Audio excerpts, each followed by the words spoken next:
حضور خاک سار کا سوال یہ ہے کہ آپ نے گزشتہ خطبے میں فرمایا کہ نماز کی اہمیت کے حوالہ سے کہ نماز باجماعت ادا کی جائے اگر نماز سینٹر یا مسجد دور ہے، تو اگر ہم اکیلے ہیں یا کام کی وجہ سے نماز باجماعت ادا نہیں کر سکتے، اکیلے ہیں تو اور کوئی جگہ نہیں ہے تو پھر مجبوری ہے نا.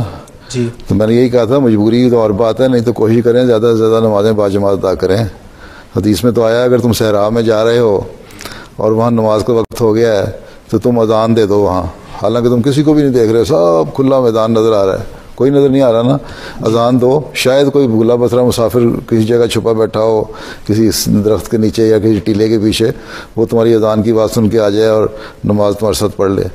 لیکن یہاں تمہیں اذانیں دو گے تو مشکل پیدا ہو جائے گی لوگوں میں. جی